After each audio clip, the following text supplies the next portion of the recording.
Hello everyone and welcome back to another unboxing. Getting right through these rightly today. Just realised I thought I was going to get one more, but it turns out it's not dispatched yet, so I'm a bit annoyed. But hopefully we'll get that one soon and get to do it. But on to our second unboxing of the day, which is the Call of Cthulhu role-playing starter set. Now, I'd actually picked another one and it sold out like really quickly. So you know when you save something to your wish list and then you go back to look at it like a day or two later and it was gone. So this seems to be quite popular. I hope it's the same thing. That was a bit loud. I hope it's the same sort of thing that I was looking for. As I've said, I have not roleplayed in years, and bloody Adam got me back into this again. And you know me, when I get into something, that's it. Absolutely full tilt, go full nerd out on it, and immerse myself. Then I guess I can move on to something else. But that's me with hobbies. That's why I've done so many. And I'm not one of those people that's just done the one thing for years. I've done a bit of this, done a bit of that. I just, ooh, shiny, and then get stuck in.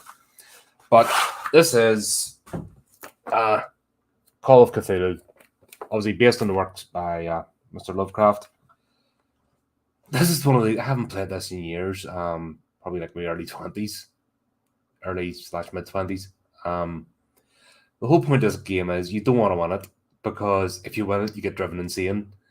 Unlike other like RPGs, this has a thing where each encounter tests your sanity. So you've actually got a level of sanity, and you have to do sanity rolls. So you could win the combat against some Eldritch Bane comes in, and then you have to roll sanity. So you could beat it, kill it, and then just go, and you're out of the game. Job done. You know, and that's the nature. It's just a fun element. So if you're not familiar, Call of Cthulhu, any sort of Lovecraft fan will, teach you how to suck eggs. But the whole point was it was based on stories and accounts, and Professor was piecing it all together. And it's basically these people encountering a cult, worshipping the great old ones, and of course Cthulhu being the leader. And the idea is that they're waiting for Cthulhu's comeback. And take over the world again. The idea is if you encounter Cthulhu or one of the other beings, it's just too much for the human mind to deal with. But real world applications is obviously these cults exist. They're taking human sacrifices. They're up to all sorts. They're kidnapping people. So you take the role of an investigator, and a scenario plays out, and that's you to go and solve the mystery. However, by solving the mystery, you drive yourself insane. So there you go. But let's take a wee look.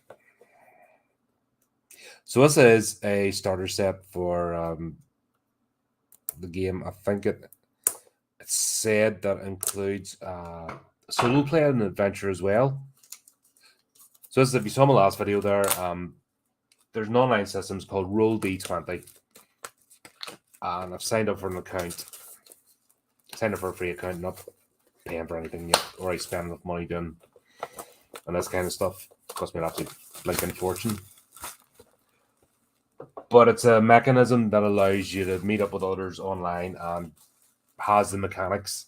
Because that was always the thing. How do you roll dice? How do you make sure nobody's cheating? Because if you're making a character sheet, oh yeah, I rolled my dice. Unless you're going to get a second camera point, if you watched any sort of modeling channels, miniatures model making, a lot of them guys have the second camera set up, so you can point down. But that's a bit much. They expect the people, people, people aren't used to streaming, find this complicated enough as it is, without adding that extra element into it. So that'll be a bit much. But part of this system, I've used it now. It's actually quite user friendly, which is cool. So you can get online, you can load templates. So I've signed up, and they're giving a free Call of Cthulhu tablet. This is obviously for the tabletop, but I can use it basically to refresh myself off the game. So everything comes in a neat little box. Oh, there's quite a bit in this. So dice, always good. Just roll it out. This, of course, is always complicated, but what we've got? We've got a D100, 70, 80, D80, D6. D, by the way, if you're not familiar with role-playing games, precursor dice, 6-sided dice, 8-sided, just you shorten it to D.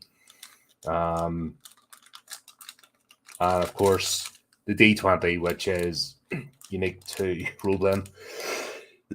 Most people who play Monopoly, Snakes, and Ladders use the D6, 6-sided dice. That's the standard. But for role-playing, the D20 is like the main one, but depends on the game. But with all sorts of... I used to have, like I said, I got mad into this. And I actually had my own games club for a while.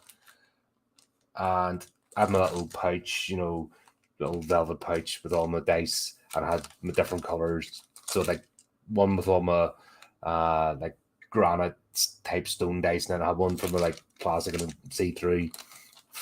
I'm sad. Honestly, when I get into things, I really get into them. But, fell out with people, and I have still a bit of a habit. I throw the head. If I get annoyed and frustrated, I have a tendency just to throw the head and go, right, I'm done, I'm out, see yous. And I usually give everything away or throw it away, or just, I did all my Warhammer stuff because I got fed up with people sniping and backbiting and not helping me out, because when I'm trying to build something, the others, they want the glory, but they don't want to actually put the work in. And that really frustrates me. That's why, like us here, myself and Cameron, we do our own bits, jump in and out with enough way now to make content. So those who want to get involved, help out, can jump in, jump out, and I'm not relying on people, which is good. So I don't get that same level of frustration. Previous podcasts, I had a lot of people I had to rely on and started messing me about, and just it stops being fun. You know what I mean? It's same as in work. If you're in work and somebody's not pulling their weight, you're having to do extra. It's freaking annoying. But that's the nature of the beast as well. These people get invested in their characters. White Wolf games are the worst. Vampire the Masquerade is horrendous. Just the way people get so intense and then they actually fall out in real life over something happens in a game. And it just stops being fun, man. You know what I mean? Because it becomes competitive in the wrong sort of way. The game of Snakes and Ladders, it's competitive, you get to the top, but it's fun because in the roll of a dice, you can be the top of the ladder, bottom of the snake, and your luck can change. I explained the first game of Dragonlancer I played a couple of weeks ago, and we nearly got wiped out, and it was all down to card draws, just luck of the draw, and there's nothing you can do about it. It's the same with that sort of game. So we've got this. Anyway, back to, I'm waffling, but probably going to spend a wee bit of time on this. I keep doing that. Should be outside. What's the mic? So, a Chaosium. Chaosium exists deep within the bottom of the lowest underworld. It is the font of chaos and spews forth our collective unconscious, fantasy, and monstrosities alike into our world. Artists, believers, and gamers are all inspired by its restless dreams. The Chaosium speaks to us. So that's a kind of Cthulhu speaks to us through our dreams and his dreams sort of thing. It's that's kind of it. We're all us. You must cut the dragon head off yourself, take it with your left hand and make it part of you. You must slay the dragon and wield its power. The Chaosium lets us dream the dreams of dead gods and construct the universe out of our essential runes. Lets us travel along the Lightbringer's quest to receive murdered son or walk the non-Euclidean pathways of Ryla's nightmare corpse city. Ryla is the city where Cthulhu dwells, and the ethos is it was buried, and it was like Atlantis, the same sort of mythos as Atlantis. Basically, it was on land, it ruled the world, and then it sunk beneath the sea. But the great old ones don't die.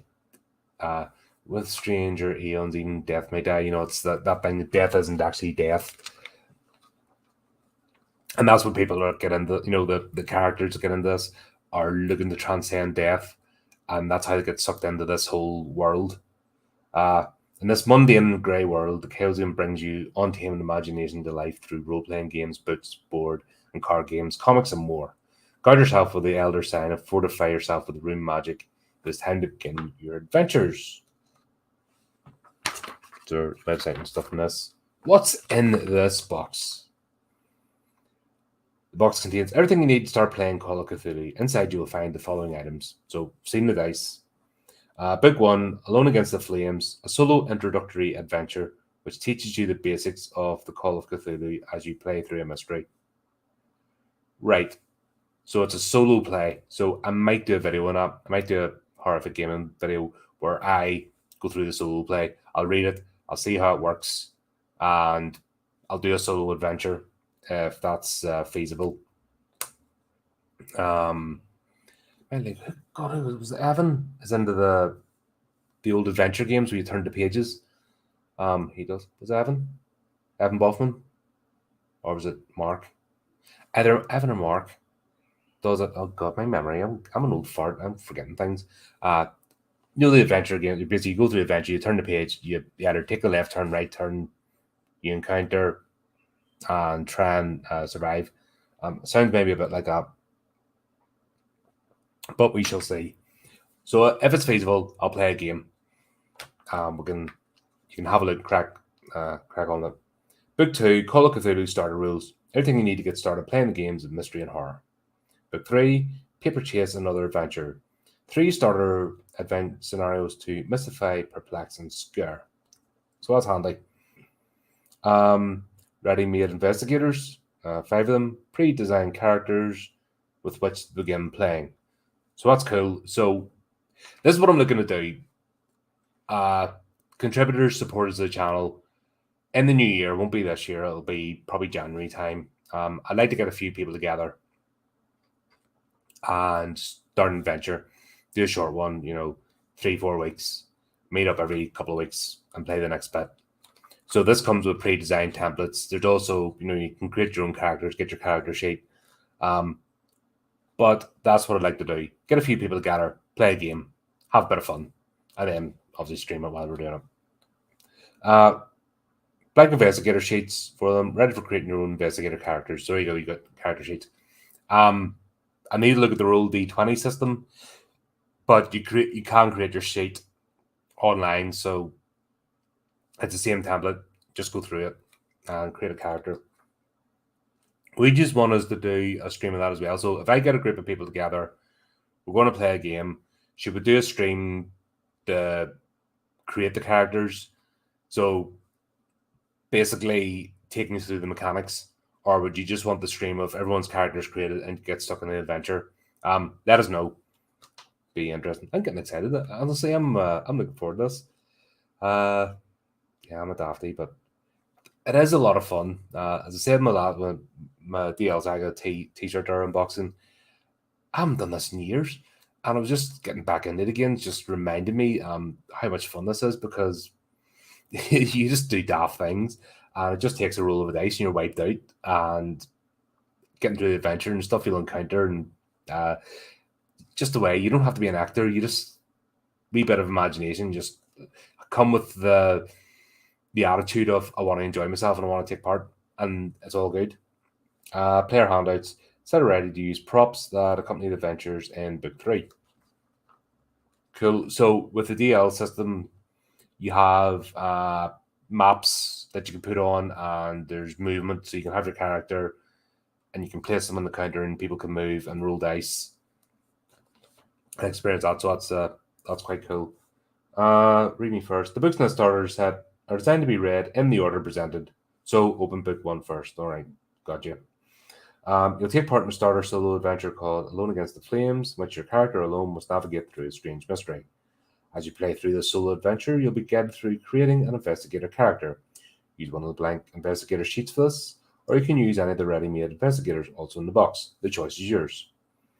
Once you've completed Alone Against the Flames, you're ready to move on to book 2, where you'll be presented with the starter rules. Read through book 2 to build your understanding of Call of Cthulhu before moving on to book 3. When you feel ready, invite a friend or two to join you in a game. Book 3 contains 3 adventures. Start with Paper Chase, first adventure in the book, which is designed to be played with 1 or 2 players, in addition to yourself. Yeah, because you're the keeper in Call of Cthulhu as opposed to the DM or the master. You're known as the keeper of the lore. So the DM in the game, the GM games master is known as the keeper in this series because you're the keeper of the lore. You feed people information as they carry out their investigations and hopefully survive the encounters and don't go insane. This is actually one where the GM has to rein themselves in a bit. Most GMs, like D&D is the worst for it, where GM just wants to wipe everybody out. You got to survive. So obviously the monsters get bigger and bigger and bigger as you progress through, and the character sheet, you know what I mean, as you encounter and get more experience, your stats go up, so you become more robust as a character. And I think that's where people get really emotionally involved, because you get to a point, you've built the character, and then something happens, it gets wiped out, and all that work just gets wiped, just gets absolutely gone in an instant. And the whole point is, as well, there's some people have long-standing characters, and they want to play them game after game. Got to watch out for those people.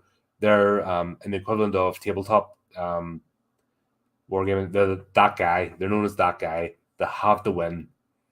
They can't take a second seat to anybody. They can't lose gracefully. And if they're GMing, they're the worst GM in the world, because they won't let you finish an adventure. They have to wipe you out. If they're a player, they have to be the best player, and they have to beat everybody. They have, and that takes away from the fun of the experience.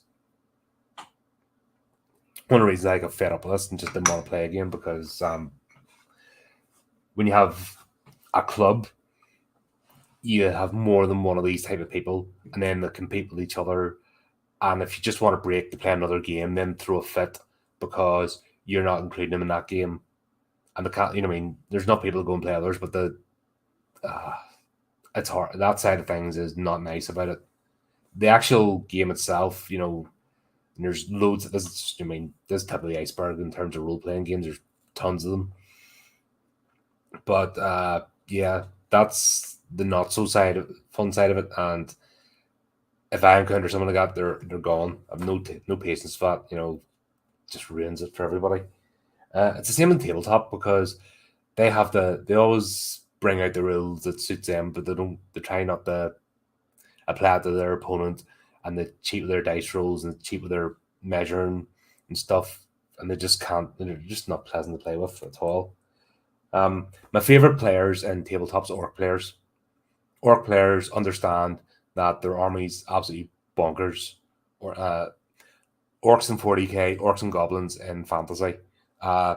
Just the way those characters are designed, you can roll a 1 and your horde will turn on each other and ignore the enemy, because that's just the way they're set up. And you never see a salty orc player. They're great. They understand the madness of their army, and they don't get upset because they just accept the way it is. But yeah, those type of people to play with are brilliant.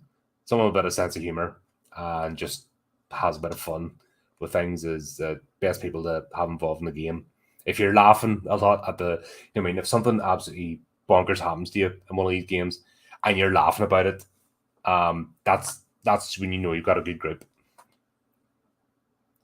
Each adventure comes with guidance, help you become more familiar with running the game. Soon you and your players will be enjoying the mysteries, thrills, and scares of Call of Cthulhu. So it's seems like it's going to build you up in stages, which is quite decent, because it can be intimidating. Let's be honest. If you have never played this before, or you've played maybe once and you've had a bad gaming group, it can be quite daunting to take part in one of these things, because you've got all this stuff in your head, no expectations, and you're forgetting about the fun aspect of it. Just put it this way, you don't go into a game of Monopoly, and that's one of the most cutthroat games, let's be honest. Either you don't go into a game of Monopoly with trepidation, you roll dice, you move around the board, and see what happens. Another game I've featured on here is Talisman, which is very similar. I'd love to get some people together for that, and that's just go around the board. You roll dice, go around the board, you encounter what you encounter, and you try and get to the middle, and wipe the other players out. You don't have that, but for some reason, when it comes to these, I think it's the role playing, the acting aspect that people get a bit intimidated by. But it's all right. That's it. Nobody's expecting you to be super, super duper actor or anything. It's just partake, have a bit of laugh, play a minor character. As long as you have a skill set that could be called into the scenario, and it's up to the GM to bring you in and include you and give you a moment. And most GMs will do that, because they want the game to continue and they want all the players to be involved. Excuse me. Right. How to say? Quite nicely. Oh, sorry, the light. I'm doing this quite early. Nicely done out. By the way, this is all set. I know there's different time periods, but the original Call of Cthulhu is set in the 1920s in Chicago, I believe. So this is the kind of aesthetic of the players. So it's not. I know there's variants in modern times. I know there's a medieval version, but most of this is set in the 1920s. So that kind of language, mindset, clothing, technology, that still steam trains and 6-shot pistols. Weapons aren't a massive thing in this. You can get them, but it's in the end, a pistol doesn't do anything against a demon. It's all about the magic. If I remember, like I said, it's been a while. Yeah, so it's all about magic. Protect yourself so you don't busy flip your lid and end up in a padded cell, because of what you've seen. You solve the mystery but not solve the mystery. It's not about diving in. It's not like a D&D campaign where you've got your tank, your healer, your wizard, your thief. Everyone's got a particular skill investigating. But a warrior, a warrior is really no use in this game because it doesn't matter. Because you come up against the wrong thing, it's going to wipe you out. So it's all about that, just trying to remember here. Big one, introduce you to the game through Alone Against the Flames. So that'll be the first adventure. So what I might do is, when I read all this, I'll do another video of me going through Alone Against the Flames and play through it, which is this book. Oh, so there's Chaos Aiming. Nice. So it's telling you all that. Overview of the game. The aim of playing Call of Cthulhu is to have fun with your friends as you explore and create the story of a mystery and horror. One player takes the role of game moderator, known as the Keeper of Arcane Lore, Keeper for short, like I said earlier. Their role within the rules to run the game for the rest of the players who take part in intrepid investigators of the unknown. Investigators, heroes of the story, attempting to seek out, understand, and eventually confront the horrors, mysteries, and secrets of the Cthulhu mythos. As you're the person reading this book, you will assume that you're going to take the role of the Keeper for the first few games you play. Yeah, okay. Keeper picks a story to run. These stories known as adventures or scenarios. You'll play through special solo adventure Alone Against the Flames, as said. Blah, blah, blah, blah. Winners and losers. Right. Winners and losers. So this is important. In Call of Cthulhu, there are no winners and losers in the standard competitive sense. Play as cooperative. The participants work together to attain a common goal, usually to discover and to foil a nefarious plot being perpetrated by the minions of the dark cult or secret society. So, like I said, the whole point of is not to encounter the actual old ones, but the human servants are usually up to something. They're like in the original story, they were in New Orleans and they had a cult and they were busy kidnapping people from the locale and they had set up and they were sacrificing them. So the whole point of the character was to busy get everybody arrested and end that so people weren't getting kidnapped and sacrificed to the demons anymore. So it'll be along those terms. A cult, one of the cults of Cthulhu will be operating. They're up to something in your area, want to stop them. The opposition to the investigators face is often be an alien or hostile situation controlled by the impartial keeper, not another player. Right. So, like I said before, the GM is responsible for keeping the game going. And that's what I'm saying about these people that have to win. They don't fit into this. That's what ruins it. As the keeper, you want the game to go on for as long as possible. You want people to be involved, and you want to have a good adventure and laugh. That's the end. Like I said, in the most recent adventure there in Dragonlance, our party nearly got all wiped out by an ogre, just because of the cards were absolutely atrocious. We're pulling out like ones and twos and fours, and you add that to your stats. So we were all nearly dead, and that would have been the game over before it even started. So the GM had to, use the NPCs, and if you've heard the term NPCs, non-player characters, the GM can bring those in, and they can either help or hinder you. So an NPC can come in, and the keeper plays it, and they can maybe wound the monster or help you out or show you the way if you're really stuck. And it's up to the GM to have that in the back of their mind. So, like I said, it's not about you don't beat the GM doesn't beat you. It's all about creating a fun environment and make it challenging. But the idea is to get through it. If you go completely the wrong direction, the GM has to use the NPCs in to talk to your characters and try and rein back in. So you just go along the main adventure. The keeper takes on the roles of all supporting characters and monsters in the adventure, while the players each just play one role. So that's said about the NPCs. You know what I mean? The keeper runs all those, bring them in and out when needed. The players play their character that they've created and interact with the other team members. Winning in such a situation depends on whether the investigators succeed in their goal, and losing is what happens if they fail to achieve it. They may be able to try again later. So, for example, if there's a mystery that needs to be solved and you don't roll high enough and you fail, like unpacking a lock to a safe, if you feel that you don't open the safe, so you don't find out what's inside, you might have to go and find a safe cracker, and that could be a side adventure, and then you go back. And that's why these things and that can be quite intimidating as well. People maybe can't think about committing the time, but just each session is maybe about 2-3 hours, because that's about right. Anything longer, unless you're doing hardcore, like loads of caffeine, all-nighters, which happens, but you can't do that every time. Especially when you get older, God's sake, it's just the eyes will be out in stalks. You will be gibbering by the end of it because you just no concentration, and but usually about 2 or 3 hours, and you don't see the time going. Like I said, if you're invested, you're having fun, you don't see the time, it disappears. But yeah, then it gets split up into sessions, and then what happens in the first one builds onto the next part, and then that kind of shapes of where you're going. But the keeper makes sure all that gets in, happens, and everyone goes back to the main plot. Don't want to make it too easy, because then there's no challenge. And you want to see consequences to your actions. So if you do feel something, you meet the full. If you're on your own, you step in the room and a full cult's there, and they've all got daggers.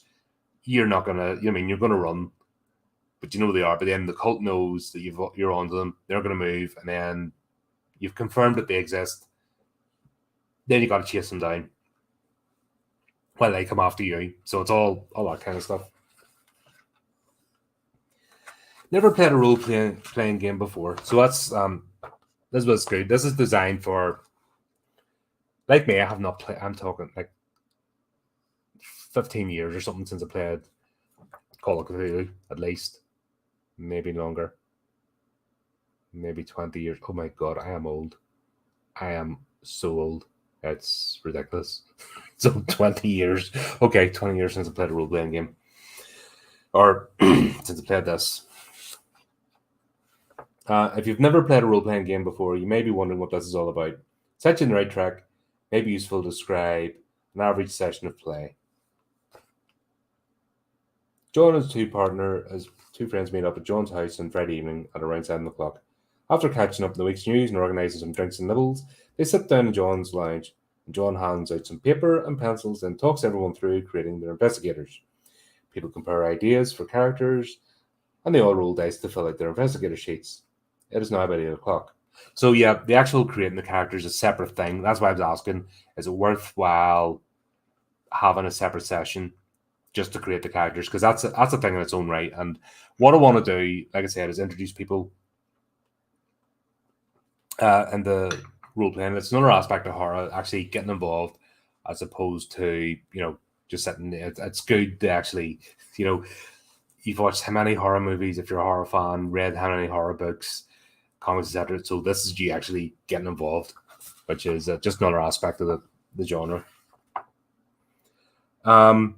Billy O'Clock. John kicks off the game by describing the opening scene from the adventures chosen for the group, telling how the investigators find themselves talking with a man who wants them to check out an old property he owns. Rumor has it the night be haunted. One of the players immediately responds to this, putting on the voice of their investigator to say such things are complete hokum. Yeah, so you have scientists, you have paranormal investigators, you have detectives, I'm just trying to remember, just reading this has been a while. So each one has, different skills and attributes, and you don't want everyone to be the same.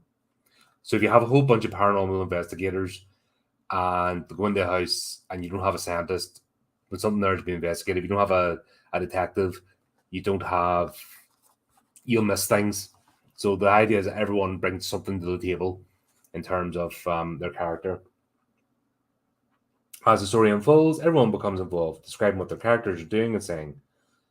Some of the players decide to speak in the manner of their characters, such as with a New York accent, while others prefer not to act out their character and just speak normally. So this is what I'm saying about people have a preconceived idea that you have to be an actor or you have to put on a performance. It's not necessary. You can be yourself, you can ham it up if you want. And some people play it straight to begin with, and then as they get a little bit more confident, they'll ham it up. Some people play a character suited closer to the personality, so you're not stepping out of your comfort zone just till you get used to it. Once you get that initial eek out of the way, then you might want to play something completely different. You might want to play a flamboyant performer if that's completely not your personality. And this is where role playing is a lot of fun because it gives you an opportunity just to step out of yourself, just to be something completely different, just for a short time. And it's always healthy. That's why imagination is so powerful, and that's why this whole channel is about encouraging people to create, to get involved, use your imagination because it's better for you. It helps you in the real world too, because if you can think outside the box, or if you can bring something else when you encounter problems in life or in work, if you can right, hold on, and come from a different angle, you provide solutions. When urged for active courage normally, dramatic conflicts arise and dice are rolled to determine the outcome. Sometimes the player gets their way, and other times events appear to conspire against them.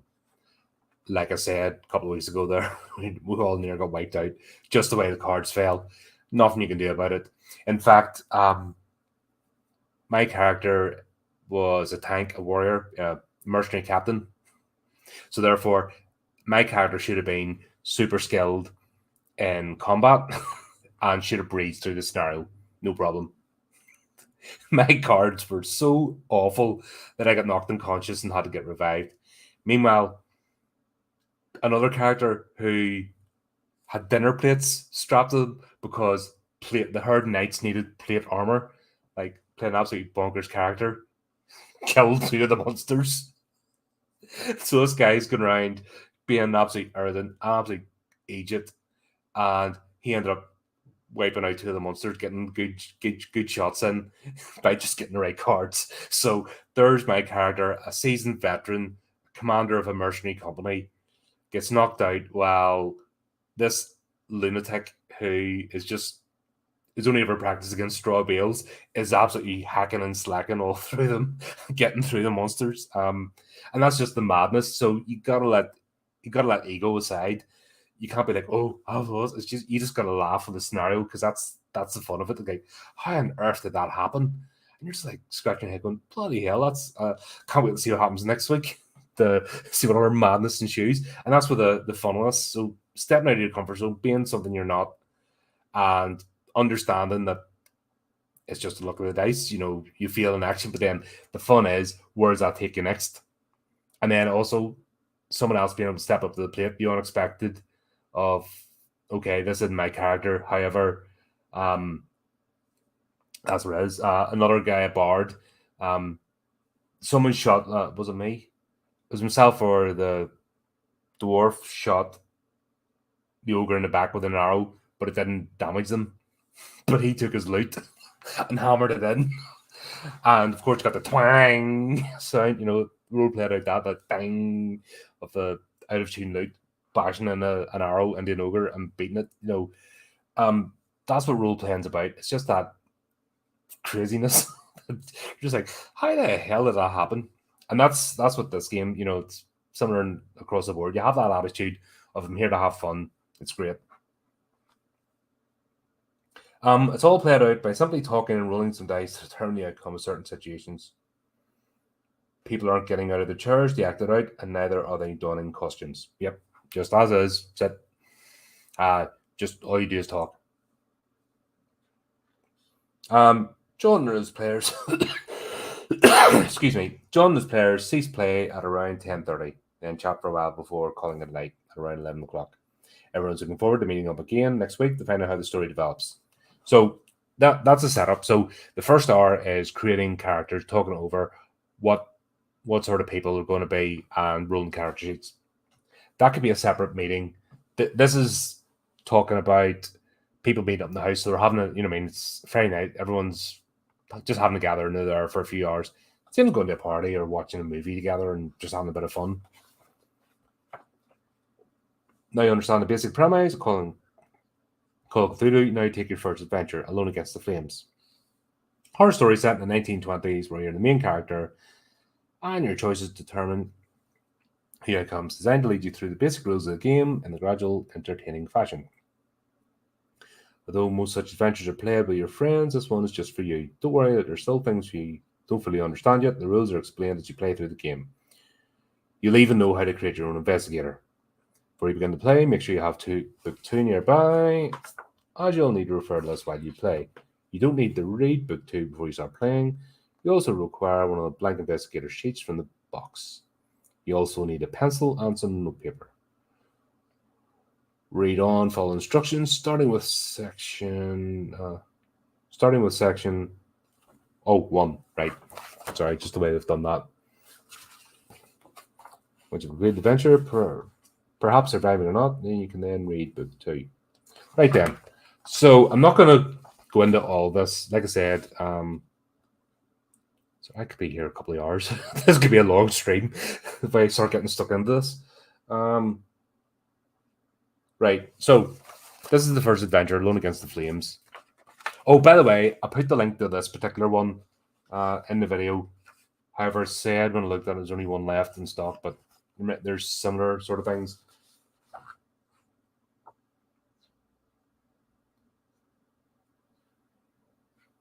Right, so it is. I think it was Mark Evans, a school teacher. Mark Tullius, right? He writes the adventure games, Try Not to Die series. Yes, I'm not completely gone yet. And it's basically turn to page 15. That they've laid this out.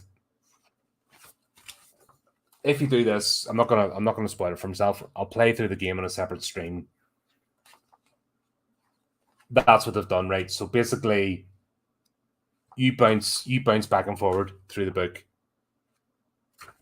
So depending on what happens, so I'm not gonna read that anymore because I'm not gonna spoil it for myself.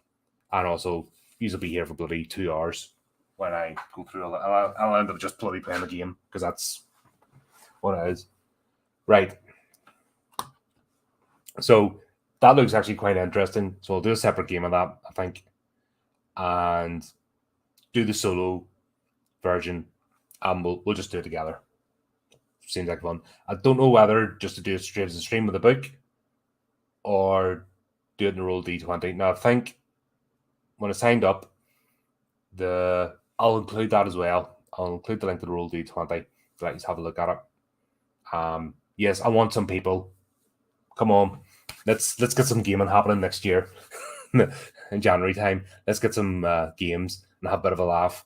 I'll look at the roll D20 thing as well, and I think they had a pack that contains a similar thing. So I don't know if it's that scenario or a different one. So what I'll do is I'll play as this using that game on another stream. Then we'll see how we get through it. I might need a sec. No, what'll I do? That's the tricky bit. Obviously, this you physically have to roll dice. Will I get it? I don't want to go for a second camera. That's freaking. See, it cost me bloody money. Can you do a second camera? Yeah, I would, because I do a separate account. Bring it up. That'd be my dice rolling camera.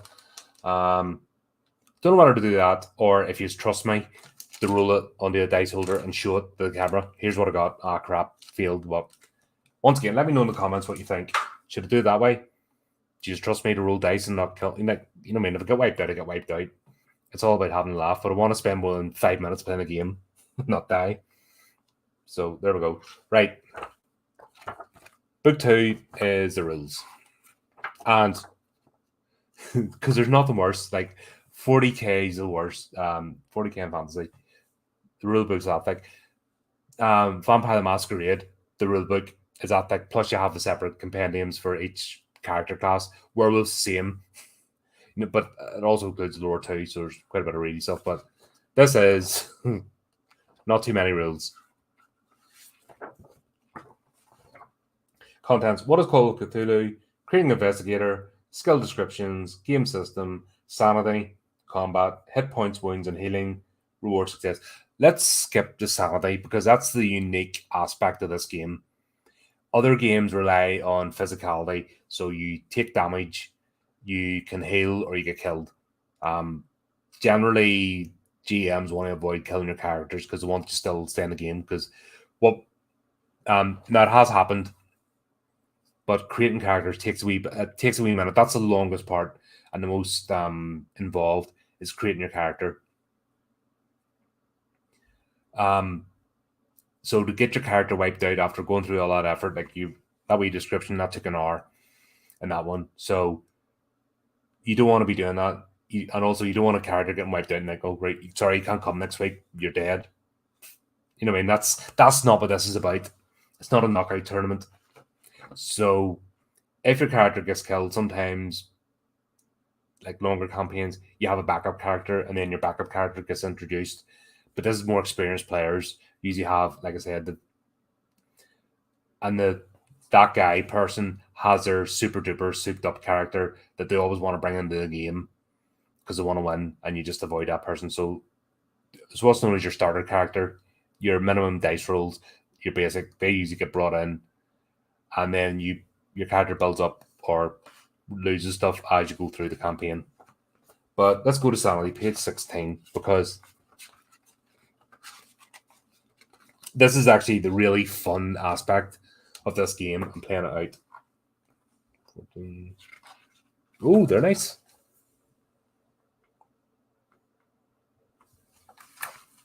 No, I'm not bad. See, right, you're gonna see another 5 unboxing videos of me getting freaking dice and dice holders and stuff.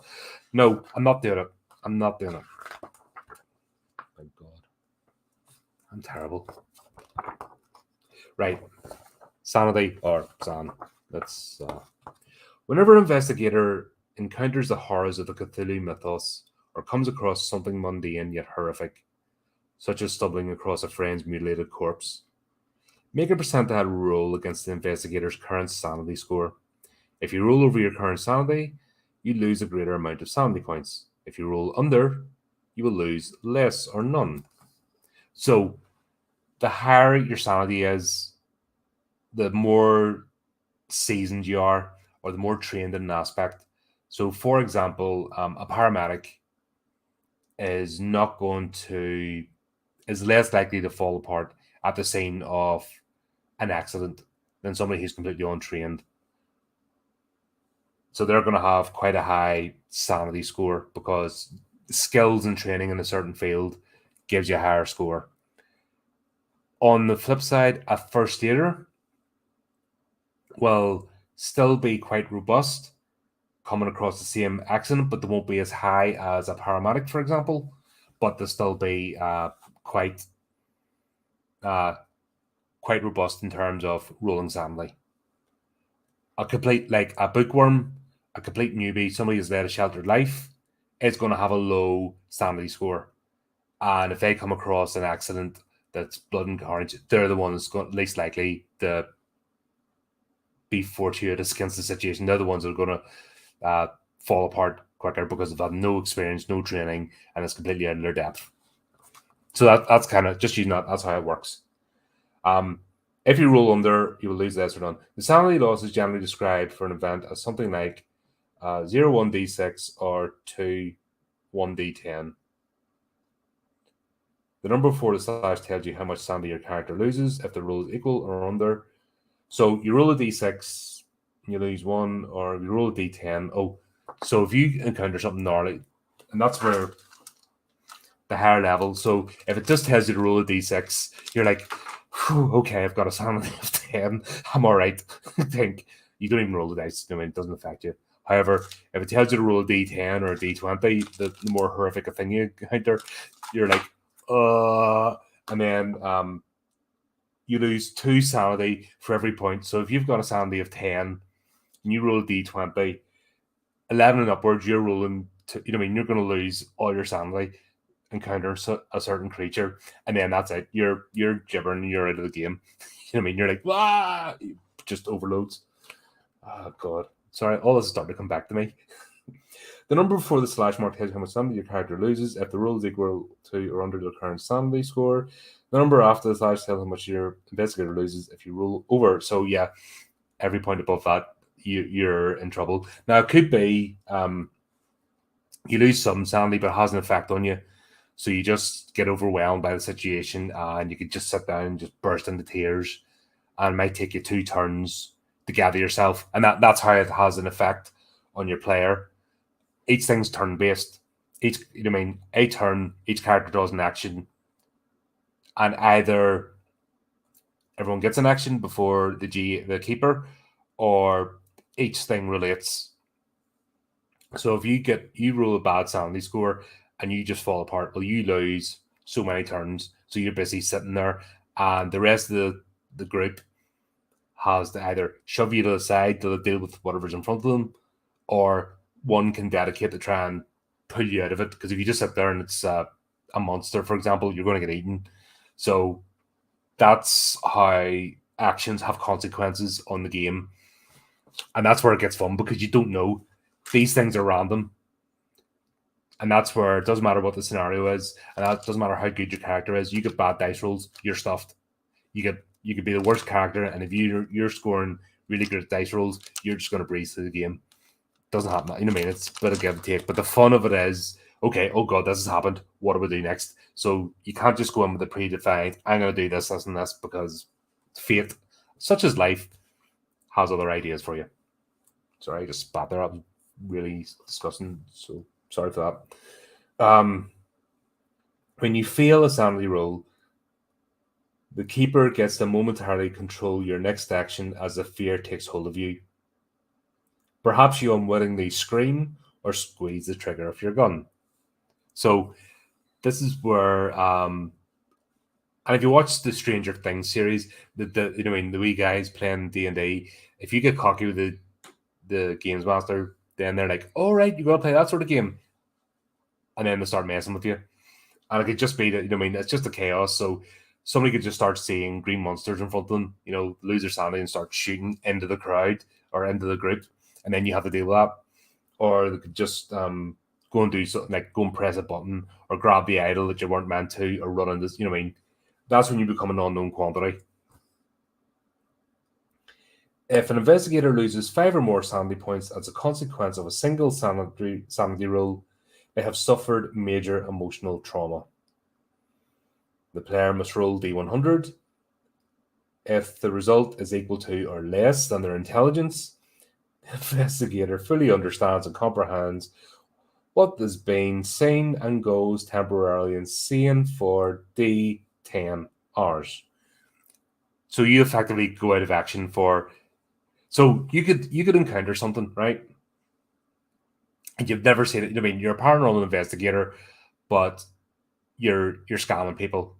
And this could be your first time encountering a demon or a spirit. and you're like, oh, it's all true. Right. You then roll the dice, and if it affects you really badly, you're like, oh, it's all true. I was only playing, and you're out. Or you could roll the dice and be really lucky, and it's like, I knew there was something to this. And then you just, it all makes so much sense now, and carry on. And you're just momentarily phased. That's the beauty of this game, and that's the fun, because you just don't know how it's going to affect you. And then the role playing side of it comes in, because you play out the scenario. Do you know what I mean? It's just like, no, it's all untrue. Oh no, why? And you get to do that, and then it's fun because your characters, your teammates, then have to deal with you in that mode. And that's what I said about the whole point of role playing games, is to step out of yourself and not be, just be something completely different for a while. So if you're normally quite calm and collective and logical, playing somebody completely out there who's flamboyant, it's just fun to do.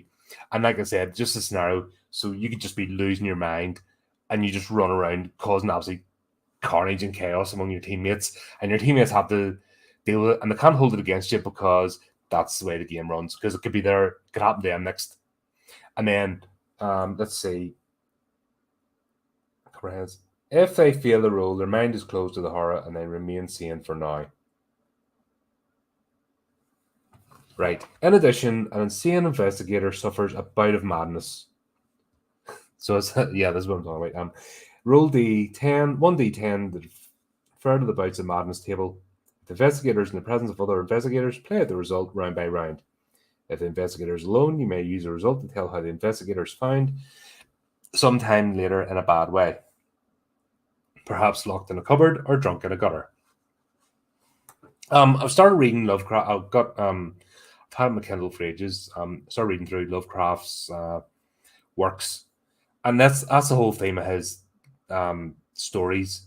A lot of them told from first person, some from third person perspective, but it's insanity and other forces invading the mind, and how it's done. I can't remember the title. One where the guy is drunk, he's known as Bugs, in the bar, and he mops the place and he just gibbers, but every so often he has a moment of clarity, and he has this photograph in his pocket, and this young Dalian comes in wanting to drink for the first time and experience things, and that's where he has his moment of, don't end up like me. And it turns out the picture he has is of this young man's mother, who we don't know if he's his father or not, but he has this moment of sanity after whatever happened to him, and then he drops dead. That's that story. But that's kind of whole Lovecraft's thing about his storytelling. So that's brought into that. Have that in mind in this game. Where was I? You must decide to add a phobia or mania to your sheet, such as fear of the dark, fear of confined spaces, or kleptomania, or irrational compulsion to steal things. Alternatively, you may decide to rewrite one of your existing backstory entries, perhaps corrupting it in some way, where you wrote, trusting under trace, the keeper corrupts us, the fearful. So that's the fun. You can't come in here as super duper, nothing can affect you type character, because where's the fun in that? The whole fun of this game is to mess with you. That you have foibles and fallibilities and a dark side that encountering these creatures and scenarios brings out of you, and then you role play it to that effect. That's what this is all about. So while temporarily insane, the keeper may present your investigator with delusions, hallucinations. Is that a zombie creeping up on you, or is it just a homeless man asking for spare change? You can only be certain by asking to make a reality check, electing to make a sanity roll. If you're successful, you see through the hallucination, but if you fail, you fall deeper into the madness. So this becomes a whole thing on its own, and your character's just going through, just trying to muddle what's real and what's not. And that could be fun to do in a scenario, because your character could be an important part of the group. They can have a specific skill that is needed to solve a mystery. But if your character goes insane and doesn't know whether it's night, day, reality or not, or they're on this plane of existence or not, your team then has to try and find ways to bring your character back in and bring them around, or your character wanders off on their own. and your character could solve the mystery, but not realize they're doing it. And that's where this game is unique. That's the unique part of Call of Cthulhu, because this whole sanity and unbending reality and are you here or not is a whole thing to play through, and you can go really in depth into it. Roll 1d10, hours have passed, the investigator is sane once more and cannot be affected by more delusions. However, altered backstories or phobias or manias gained, while insane remain in effect. And then here we have samples of phobias and manias, so you don't have to like go and research. I mean, I'll just give you an example here. Pick one you think might be fun to, and once again, just have in your mind, this is fun. It's just a bit of a laugh. And you'll be surprised how, like, I'm nearly an hour doing this. This is only an unboxing video, and I'm an hour just, I'm not even fully reading this book. And already my mind's racing going, ooh, I want to do stuff. That's where this is just so much fun. And then here we go. Here's the Bouts of Madness table. Amnesia, so your mind can just block out something. So if you've just discovered something really important in the adventure, and then you encounter something horrific, and then you fail your sanity rolls, and you just keep spiraling down, then you forget what you've seen, and you can't tell the rest of the team. And then you have to go and try, and you still have to go and solve that part of the mystery again.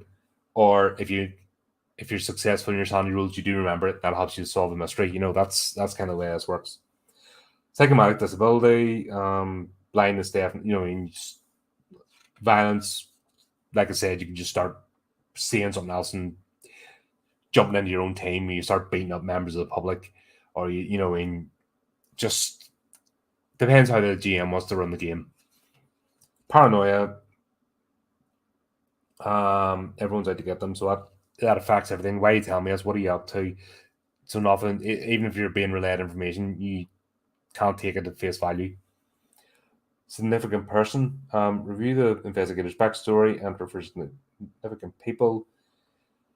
The investigator mistakes another person in the scene for this significant person. Consider the nature of the relationship. So that could be a lost love or an old comrade, and then the person, is that you, Fred?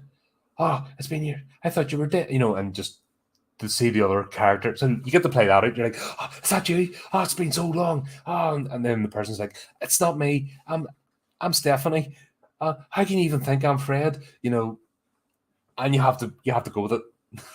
And then that's where this happens. And then say two people fail sanity rolls, they have to play out what happens, and that's where this game can just descend into absolute chaos. That's the beauty of it. And that's what makes it different from other role playing games, because it's not just straightforward, go and fight a monster and win.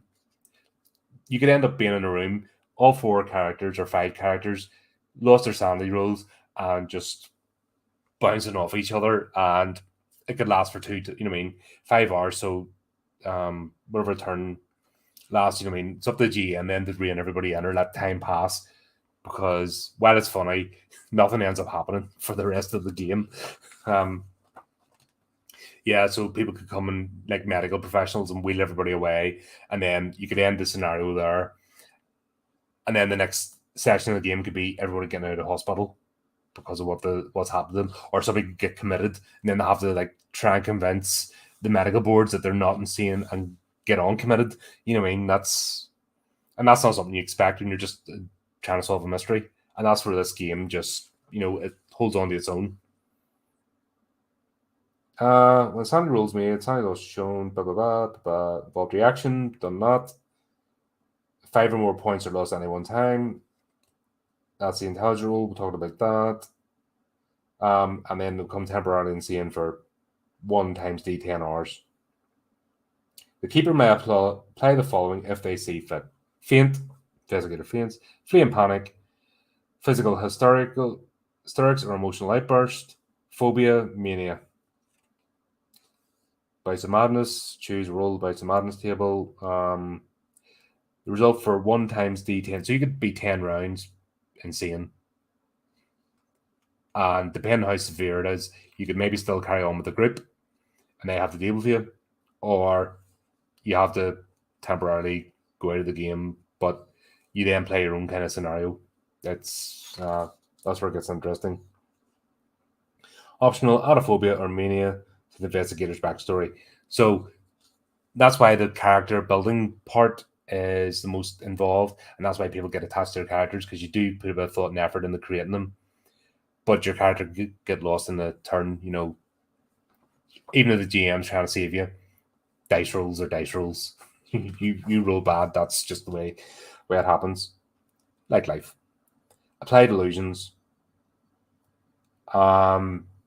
Which player may attempt to see through the successful reality check. So that's if you're seeing stuff. So yeah, there we go. Obviously, combat's similar to any game. Hit points, wins, and wheeling, similar to any sort of game. But I just wanted to go through the sanity part because that's the unique aspect of this. And then I think we're on to book 3. Book 3, Paper Chase and Other Adventures. So these are the scenarios. Yep. So we've got backstory, who the main NPC is, how they're going to bring the characters. Yep. So here's where maps come in. And like I said, need to find out on the roll d20 system. So you put up a map, people can move through it. I'm going to go here. I'm going to go there. Obviously, if it's significant distance, it's going to take you so many turns to get there before you start investigating. So this is where you decide: do you do everything as one in a group, which doesn't always work, or do you split up? Obviously, you split up, you put yourself more at risk. You've also more chance of finding out stuff, and that's how the game kind of plays out. Certain goals, right? Cool. Right. Edge of Darkness. Tell you what, there's some nice nice drawings in this. I like this kind of. I'm here. There we go. I like this kind of aesthetic. So that's really cool. Obviously, I'm not going to spoil it because if I'm going to play, I'll get a group of people together and we'll have a crack at that. This. Oh, hey Adam. I think this is 7th edition. Yeah, I think it's 7th edition. Just out. Right. And here we have the all-important character sheets. This is kind of different from other games. So normally with other games, you have so many points and you spend the points to build your character. So you may have 16 points, 20 points, and then you put it into your characteristics. With this one, you roll dice. So everything's random how your character builds up. So there's a whole section in book 2, because I've been at this for over an hour now. Flip's sake. I told you this could be a 5-hour stream, just me going through all this stuff. Like my mind's racing already, how we can go. But strength, constitution. So what you do is where the d6 come in. You roll the d6, and that gives you what it is. And there's a whole session. That's why I'm saying, let me know if I get a few people together, do we do one session on just building the characters and play out the mechanics on a stream, then the following session start the adventure, or do you want all the character building done offline and just everyone begins? Like D&D, yeah. Similar in a way. This is where it's different, is obviously your sanity. That's the big thing in this game. Sanity is what's unique to Call of Cthulhu. If you have a low sanity, you're stuffed. Now, if you have your intelligence and sanity, believe it or not, so it's not all about strength, but if you're proficient in something, so if your character's a professor in paranormal investigation, and that's their expertise, you can add points to your sanity because you're used to the world of the occult, the arcane, the unusual. Therefore, you're not going to be as affected. You know what I mean? The rules will go for you. If you're a medical professional, you've seen bodies, you've seen injuries. So when you come across corpses and stuff, that adds to your sanity. So you're least likely to be traumatized by the event. If you're, say, a private detective, you're used to seeing the underworld, you know what I mean, the bad side of humanity. So you're trained to cope, you know what I mean, through your life experience, you're able to cope so you can add to your sanity. If you're just not just, but if you're a student or an academic, you might know it in theory through book learning, but you have no practical experience, so that won't add to your sanity score. But there's opportunity throughout the game as you say you're learned in runes, because this uses a lot of runes for protection. So if you're going through the adventure and you're discovering runes and you're seeing your works, your study of years getting applied in the real world and being confirmed to what you've starting to see, that can help you add your sanity, because that's the big thing, bumping up your sanity in this game, so that when you do encounter something, you're not just going to fall apart. And like I was describing, the whole sanity rules of what your character does and what it can do to the team is just it's just something else that I don't think other games really go into. You might have a bit of it, but you know what I mean, you can have a character completely out of it for 10 turns, and the other characters have to like deal with them, and it depends on how bad they feel. They could be completely illusional. They see somebody from the past in another character, and that's what they keep focusing on. You owe me money. You swindled my mother out of her home, and the person's like, what is this? And all that kind of stuff. It's fun, but yep, there's all your skills. So accounting, you can be an accountant. What's that going to do if you're counting arcane beings? But it could be useful for the story, because you might be tracking the cult's finances, for example, which is back to what I was saying, each character has an individual skill. So you don't write anybody off. That's why everybody can't be a tank. Everybody can't be a combat veteran, because a combat veteran is used to dealing with soldiers. But all of a sudden, the deal with the magic user, never encountered that. You know what I mean? That's what I'm talking about. The clear, rational person might be okay with it coming across a chamber full of bodies, but the minute a wizard appears and starts throwing lightning bolts at them, that's it. Oh, this is too much for me. I'm out. Or the minute they encounter a ghoul or a demon. So that's good. These are the pre-made characters, by the way. So these are ones basically to set you up. So if you've never made one and you're maybe not too confident, then there you go. Pre-made character. Start. Play Jesse Williams or Keiko Kane. You know what I mean? You just have a character. That's who you play. Go with it. Great way to start. Like I said, a lot of people can get intimidated by role playing or the expectations, and they forget the aspect is here to have a bit of fun. And people aren't going to want you to fail. They want you to be part of the team. And if you're coming on board as a player, they want you part of the group. So don't. And same as me, I want players. I want to have a fun time. Couple of live streams doing this, and everyone gets something out of it, and then hopefully progress to other things. But these are the blank sheets. Like I said, this is all for tabletop where you've got people around you. The Roll D20 system has that all online, so you do that all there. Handouts.